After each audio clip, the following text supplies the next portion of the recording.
নমস্কার সকলকে উৎপল শেডওয়ার চ্যানেলে স্বাগত।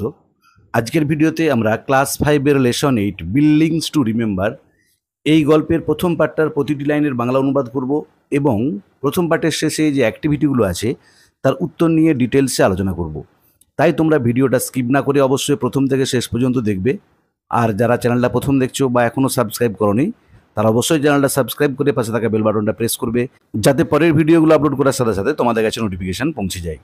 চলো শুরু করা যাক আজকের বিষয়, ক্লাস 5 এর লেসন 8 বিল্ডিংস টু রিমেম্বার। দেখো, বিল্ডিংস টু রিমেম্বার মানে হচ্ছে স্মরণীয় অট্টালিকা। যেসব অট্টালিকাগুলো আমাদের দেশে আছে এবং যেগুলো স্মরণীয়, খুবই গুরুত্বপূর্ণ, এখানে সেগুলির কথা বলা হয়েছে। দেখো এখানেতে লেটস বিগিনেতে here is a chart of important heritage buildings. এখানে কতগুলো গুরুত্বপূর্ণ বিল্ডিংয়ের, ঐতিহ্যপূর্ণ বিল্ডিংয়ের নাম দেওয়া আছে। দেখো প্রথমে পিকচার্স, ছবিটা দেওয়া আছে বিল্ডিংয়ের, তারপরে নেমস, নামটা দেওয়া আছে, তারপরে প্লেস, জায়গাটা দেওয়া আছে, মানে কোথায় বিল্ডিংটা অবস্থিত।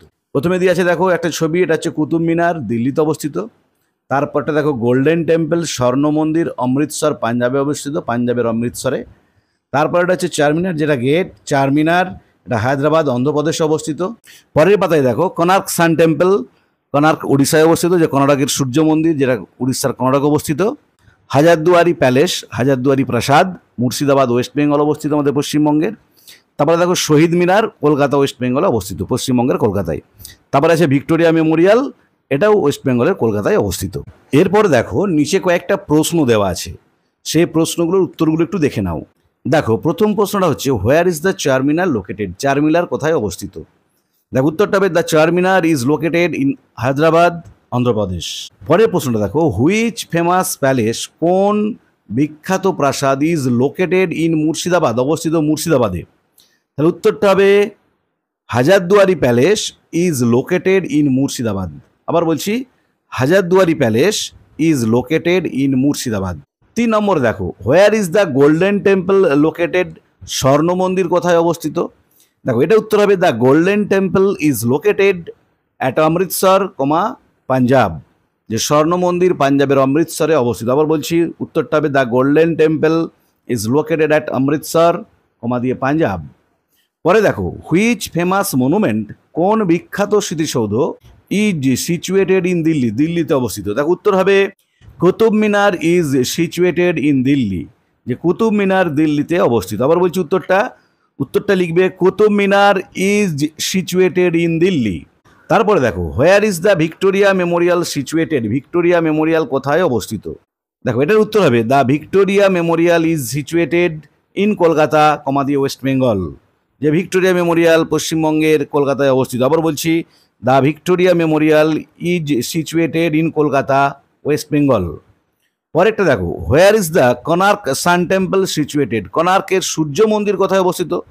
দেখো এটা উত্তর হবে the Konark sun temple is situated, কোনার্কের সূর্য মন্দির অবস্থিত অ্যাট কোনার্ক, ওড়িশা, উড়িষ্যার কোনার্কে। আবার বলছি, the Konark sun temple is situated at Konark, দিয়ে উড়িষ্যা। তারপরে প্রশ্ন দেখো, শেষের প্রশ্নটা কি বলা আছে, do you know the name of any other famous monument, তুমি কি অন্য কোনো বিখ্যাত স্মৃতিসৌধের নাম জানো? তোমার উত্তর লিখবে yes I know the name of other famous monument, আমি জানি অন্য বিখ্যাত স্মৃতিসৌধের নাম। ইট ইজ দ্য তাজমহল, এটা হয় দ্য তাজমহল। আবার বলছি, তোমার উত্তর লিখবে yes, I know the name of other famous monument, আমি জানি অন্য একটি বিখ্যাত স্মৃতিসৌধের নাম। ইট ইজ দ্য তাজমহল, ইহা হয় তাজমহল। দেখো আমরা এরপরে মূল গদ্যাংশে প্রবেশ করছি। Mita and her classmates, Mita এবং তার ক্লাসের সহপাঠীরা, এ টিম অফ 25 জনের একটা দল, went to Bandel last Saturday, গিয়েছিল ব্যান্ডেলেতে গত শনিবার, উইথ দেয়ার হিস্টোরি টিচার, তাদের ইতিহাসের শিক্ষিকার সাথে। কেন শিক্ষিকা বললাম সেটা পরে বুঝতে পারবে। তাহলে মিতা এবং তার ক্লাসের সহপাঠীরা 25 জনের একটা দল, তারা তাদের ইতিহাসের শিক্ষিকার সাথে গত শনিবার ব্যান্ডেল গিয়েছিল। They visited the Bandel church, তারা ভ্রমণ করেছিল ব্যান্ডেলে যে গির্জা আছে সেটা। ইট ওয়াজ দেয়ার ফার্স্ট আউটিং, এটা ছিল তাদের প্রথম ভ্রমণ। সো এভরিবডি ওয়াজ এক্সাইটেড, সুতরাং প্রত্যেকেই খুব উত্তেজিত ছিল। ঠিকই, বাচ্চারা প্রথম বেড়াতে যাচ্ছে বন্ধুদের সাথে, সবাই খুবই উত্তেজিত। দেয়ার বাস স্টার্টেড ফ্রম চন্দননগর, তাদের বাসটা যাত্রা শুরু করেছিল চন্দননগর থেকে। অন দেয়ার ওয়ে, পথে, দ্য টিচার আস্কড দেম, শিক্ষিকা তাদের জিজ্ঞাসা করেছিলেন, whether anyone had visited the Bandel church before, যে কেউ আগে ব্যান্ডেল চার্চ বা ব্যান্ডেলের গির্জা ভ্রমণ করেছিল কিনা, যে যতজন তারা যাচ্ছে ওই 25 জন, তার মধ্যে কেউ কি আগে ব্যান্ডেল চার্চ ভ্রমণ করেছিল, সেটা তাদের শিক্ষিকা জিজ্ঞাসা করেছিলেন। Most of them had not, বেশিরভাগ জনই ভ্রমণ করেনি। সো দে রিমেন্ড সাইলেন্ট, সুতরাং তারা নীরব ছিল, চুপচাপ ছিল। মিতা ওয়াজ অ্যান এক্সেপশন দো, যদিও মিতা ছিল একজন ব্যতিক্রম, এক্সেপশন মানে ব্যতিক্রম। শি শেড উইথ এনথুজিয়াজম, সে প্রচণ্ড আগ্রহের সাথে বলল, ইয়েস ম্যাডাম, হ্যাঁ madam, I have visited the place before, আমি আগে ওই জায়গা ভ্রমণ করেছি, যে আমি আগে ব্যান্ডেল চার্চে গিয়েছি। ও রিয়েলি, তাই নাকি? দ্যাটস গ্রেট, বাহ, খুব ভালো। টেল আস, আমাদের বলো, what this place is like. Mita, Mita, ওই জায়গাটা কেমন সেটা আমাদের বলো। শেড দ্য টিচার, শিক্ষিকা বললেন। Everybody was looking at Mita, প্রত্যেকেই তাকিয়েছিল মিতার দিকে উইথ কিন ইন্টারেস্ট, গভীর আগ্রহ সহকারে। যেহেতু মিতা আগে গেছে, সে জানে জায়গাটা কীরকম, তাই শিক্ষিকা বলছেন, তাহলে তুমি আমাদের জায়গাটা সম্পর্কে একটু বলো। মিতা বিজ্ঞান, মিতা বলতে শুরু করলো, মাই আঙ্কেল, আমার মামা, হু লিভস দেয়ার, যে সেখানে বাস করে, যে মামা সেখানে বাস করে ব্যান্ডেলেতে, took me to the church, আমাকে নিয়ে গিয়েছিল ওই গির্জাতে। What did you see there, তুমি সেখানে কি দেখেছিলে? আক্সড আমিনা, আমিনা জিজ্ঞাসা করলো, ওয়ান অফ মিতাজ ফ্রেন্ডস, মিতার বন্ধুদের মধ্যে একজন, যে তুমি তো ব্যান্ডেল চার্চ গিয়েছিলে আগে, সেখানে গিয়ে কি দেখেছিলে Mita? Mita was about to speak, Mita বলতে যাচ্ছিল, হোয়েন দ্য টিচার স্টপড হার, তখন শিক্ষিকা তাকে থামিয়ে দিল, যে না মিতা, তুমি বলো না। শি সেড, দেখো এই যে শি মানে কে, এখানে শিক্ষিকাকে বোঝানো হচ্ছে, তাই এটা ম্যাডাম, ওই জন্য শিক্ষিকা, শিক্ষক নয়। শি সেড, তিনি বললেন, if Mita tells us right now, Mita যদি আমাদের এখনই বলে দেয়, about everything she had seen, সে যেটা দেখেছিল সে ব্যাপারে, যে তার দেখা সব জিনিস সম্পর্কে যদি আমাদের এখনই বলে দেয় Mita, we will get familiar with all it's details, আমাদের সব জানা হয়ে যাবে ওই পুঙ্খানুপুঙ্খভাবে, যে যে জায়গায় আমরা বেড়াতে যাচ্ছি সেটা আমাদের কাছে আর রহস্য থাকবে না, মিষ্টি থাকবে না, সেটা আমরা সব জেনে যাব আগে থেকে। Let the church remain A surprise to us, তার থেকে ওই গির্জাটা আমাদের কাছে একটা বিস্ময় হিসাবেই থাকুক, মানে আমরা মিতার কাছ থেকে এখন কিছু শুনবো না, আমরা যে নিজের চোখে সেখানে গিয়ে দেখব যে ব্যান্ডেল চার্চ কেমন বা সেখানে দর্শনীয় কী কী আছে। Sunita, one of the students, Sunita ছাত্রছাত্রীদের মধ্যে একজন, আস্কড দ্য টিচার, শিক্ষিকাকে জিজ্ঞাসা করলেন, there are so many places we could have visited, আমরা তো কতই না জায়গায় বেড়াতে যেতে পারতাম, যে আমরা ব্যান্ডেল চার্চের পরিবর্তে তো আরও অনেক জায়গা আছে যেগুলো বেড়াতে যেতে পারতাম।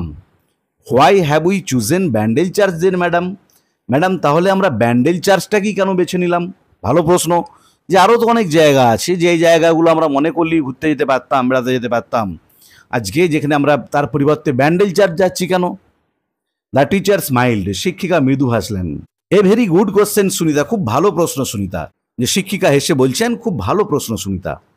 সি কন্টিনিউড, তিনি বলে চললেন, সামটাইমস, মাঝে মধ্যে, উই ভিজিট এ প্লেস, আমরা ভ্রমণ করি একটা জায়গা, ফর ফান অ্যান্ড এনজয়মেন্ট, মজা এবং আনন্দ পাওয়ার জন্য, যে আমরা কিছু কিছু জায়গা ভ্রমণ করি যেখানে গিয়ে আমরা কিসের জন্য যাই? মজা পাওয়ার জন্য, আনন্দ পাওয়ার জন্য। অ্যাট টাইমস, কিছু কিছু ক্ষেত্রে, আওয়ার ভিজিট, আমাদের ভ্রমণটা, হেল্পস আস, আমাদের সাহায্য করে, টু গ্যাদার, সঞ্চয় করতে, কি সঞ্চয় করতে?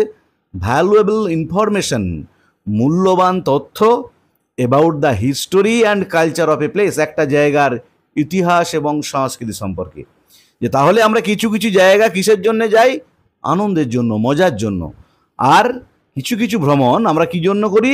না সেখানকার যে ইতিহাস, সেখানকার যে সংস্কৃতি, সেই ব্যাপারে তথ্য সংগ্রহ করার জন্য।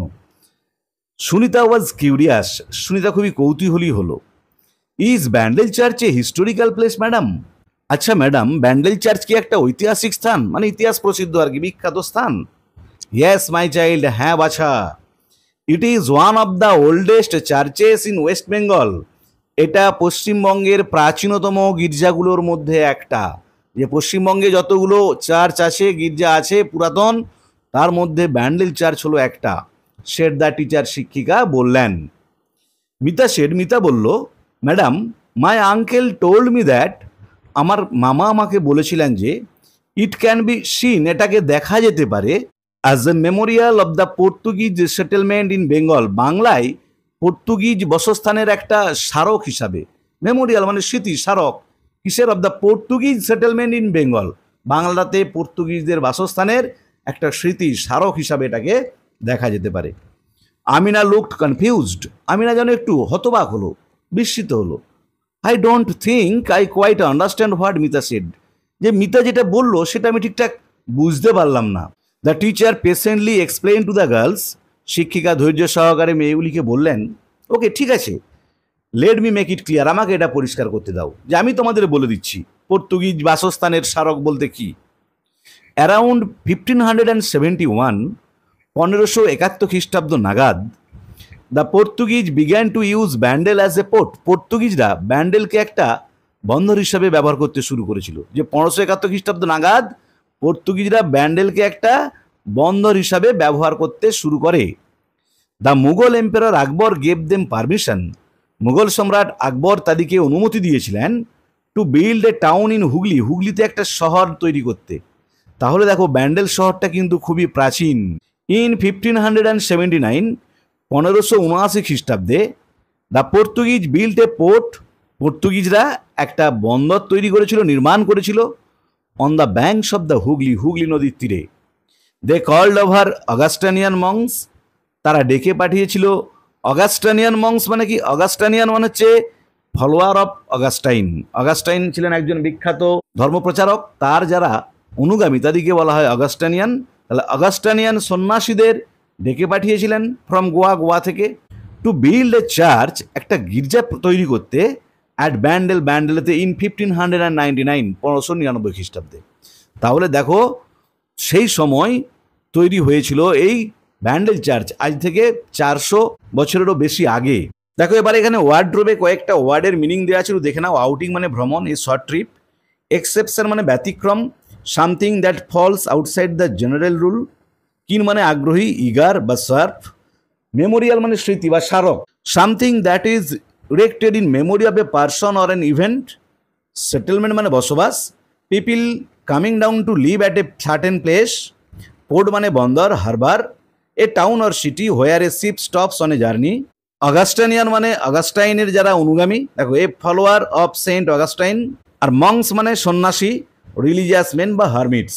তাহলে এতক্ষণ আমরা ক্লাস 5-এর লেসন 8 বিল্ডিংস টু রিমেম্বার এই গল্পের প্রথম পার্টটির, অর্থাৎ প্রথম দুটি পেজ, অর্থাৎ পেজ নম্বর 86 এবং 87, এই দুটি পাতার প্রতিটি লাইনের বাংলা অনুবাদ ও বিশ্লেষণ করলাম।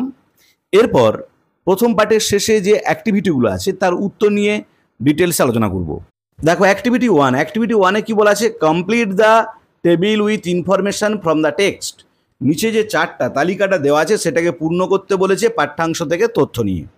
ওয়ার্ক উইথ ইউর পার্টনার্স, তোমার সঙ্গীদের সাথে একসঙ্গে কাজ করো। One is done for you, একটা করে দেওয়া আছে। দেখো বাঁদিকে দিয়ে আছে কি? Name of the monument visited, যে স্মৃতিসৌধটা তারা বেড়াতে গিয়েছিল, দ্য ব্যান্ডেল চার্চ, সেটা করে দেওয়া আছে। পরেরটা দেখো, আমি তোমাদের সুবিধার জন্য উত্তরগুলো লিখে দিয়েছি। লোকেশন অফ দ্য মনুমেন্ট, ওই স্মৃতিসৌধটা কোথায় অবস্থিত? ব্যান্ডেল, ব্যান্ডেলেতে। তারপরে দেখো নাম্বার অফ টিম মেম্বার্স, কতজন ছিল তাদের দলে? 25, 25 জন। মিনস অফ ট্রান্সপোর্ট, তাদের যাতায়াতের মাধ্যম কি ছিল? দেখো বাস। তারপর দেখো the Mughal empire mentioned here, এখানে কোন মোগল সম্রাটের কথা উল্লেখ করা আছে? না, Akbar. The year the church was build, যে বছর চার্চটা নির্মাণ করা হয়েছিল 1599, 1599 খ্রিস্টাব্দে। এরপর অ্যাক্টিভিটি 2 দেখো, অ্যাক্টিভিটি 2-এ কি বলা আছে? Find out words with similar meaning from the text, পাঠ্যাংশ থেকে সমার্থক শব্দ খুঁজে বার করে লিখতে বলা হয়েছে। যে আমাদের যে পাঠ্যাংশটা পড়লাম আমরা এতক্ষণ, সেখান থেকে এই যে ওয়ার্ডগুলো দেওয়া আছে 6টা, তার সমার্থক শব্দ বার করে লিখতে হবে। দেখো আমি উত্তরগুলো লিখে দিয়েছি, এখানেতে একটু দেখে নাও। অ্যান্সার হচ্ছে এক্সপ্লেন্ড, স্টেয়ারিং মানে একদৃষ্টিতে তাকিয়ে থাকা, লুকিং অ্যাট, টোল্ড হচ্ছে শেড, স্টার্টেড হচ্ছে বিগ্যান, এস্টাবলিশড হচ্ছে বিল্ড, ক্যারেড অন হচ্ছে কন্টিনিউড। আবার বলছি, অ্যান্সার হচ্ছে এক্সপ্লেন্ড, স্টেয়ারিং হচ্ছে লুকিং অ্যাট, টোল্ড হচ্ছে সেড, স্টার্টেড হচ্ছে বিগ্যান, এস্টাবলিশ হচ্ছে বিল্ড, ক্যারেড অন হচ্ছে কন্টিনিউড। এরপর অ্যাক্টিভিটি 3 দেখো, অ্যাক্টিভিটি 3-এ কি বলা আছে? Fill in the blanks with the correct form of the given verbs in the bracket. উপযুক্ত ভার্বের ফর্ম দিয়ে যেগুলো ব্র্যাকেটের মধ্যে দেওয়া আছে শূন্যস্থানগুলো পূরণ করতে বলেছি। এখানেও আমি উত্তরগুলো লিখে দিয়েছি ছোট ছোট করে, তবু দেখে নাও একবারটি। একেতে লাস্ট সানডে, গত রবিবার, রেবা, তাহলে যেহেতু গত বলেছে পাস্ট টেন্স হবে, ভিজিটেড দ্য জু, রেবা চিড়িয়াখানা ভ্রমণ করেছিল। দুইটা দেখো, দে ড্রিঙ্ক কফি এভরিডে, প্রতিদিন মানে নিত্য সত্য, এটা হচ্ছে প্রেজেন্ট ইনডিফিনিট টেন্স, সেই জন্য দে ড্রিঙ্ক কফি এভরিডে, তারা প্রতিদিন চা পান করে। তারপরে দেখো, farmers grow crops in the field, চাষিরা শস্য ফলায় মাঠে, গ্রো হবে। চারেরটা দেখো, the boys enjoyed the football match yesterday, enjoyed দুটো আছে, এনজয়েড হবে যে বালকেরা উপভোগ করেছিল ফুটবল খেলাটা গতকাল, এনজয়েড। পাঁচে দেখো, Subir sang a patriotic song yesterday, Subir গতকাল একটা দেশাত্মবোধক গান গেয়েছিল, এটা স্যাং হবে। We go to school every day by bus, আমরা প্রতিদিন বাসে করে বিদ্যালয়ে যাই, এটা গো হবে। তাহলে আজকের ভিডিওতে আমরা ক্লাস 5-এর লেসন 8 বিল্ডিংস টু রিমেম্বার এই গল্পের প্রথম পাঠটি অর্থাৎ পেজ নম্বর 86 এবং 87 এই দুটি পাতার প্রতিটি লাইনের বাংলা অনুবাদ ও বিশ্লেষণ করলাম এবং অ্যাক্টিভিটি 3 পর্যন্ত প্রতিটি প্রশ্নের উত্তর নিয়ে ডিটেলসে আলোচনা করলাম। ভিডিওটা ভালো লেগে থাকলে অবশ্যই লাইক, শেয়ার ও কমেন্ট করে জানাবে। আর যারা চ্যানেলটা প্রথম দেখছো বা চ্যানেলটা এখনও সাবস্ক্রাইব করোনি, তারা অবশ্যই চ্যানেলটা সাবস্ক্রাইব করে পাশে থাকা বেল বাটনটা প্রেস করবে, যাতে পরের ভিডিওগুলো আপলোড করার সাথে সাথে তোমাদের কাছে নোটিফিকেশন পৌঁছে যায়। পরের দিন আমরা এই গল্পেরই দ্বিতীয় পাঠটা অর্থাৎ পেজ নম্বর 89-এর প্রতিটি লাইনের বাংলা অনুবাদ করব এবং তার সাথে সাথে তারপরে যে অ্যাক্টিভিটিগুলো আছে অ্যাক্টিভিটি 7 পর্যন্ত প্রতিটি প্রশ্নের উত্তর নিয়ে ডিটেলসে আলোচনা করব। তাই অবশ্যই তোমরা আমার চ্যানেলটা ফলো করবে। আর আমি অলরেডি ক্লাস 5-এর প্রথম 7টা লেসনের প্রতিটি লাইনের বাংলা অনুবাদ বিশ্লেষণ করে ভিডিও আপলোড করেছি, তার লিঙ্ক ডেসক্রিপশন বক্সে দিয়ে দিয়েছি। যারা দেখোনি তারা অবশ্যই দেখে নিও। এছাড়াও তোমাদের প্রয়োজন মতো আর্টিকেলের ব্যবহার, প্রিপোজিশনের ব্যবহার, সাবজেক্ট ভার্ব এগ্রিমেন্ট বা সাবজেক্ট প্রেডিকেট কীভাবে নির্ণয় করতে হয় তা নিয়ে ভিডিও আপলোড করেছি, তার লিঙ্কও ডেসক্রিপশন বক্সে দিয়েছি। তোমরা অবশ্যই তোমাদের সময় মতো দেখে নিও। ভালো থেকো, ধন্যবাদ।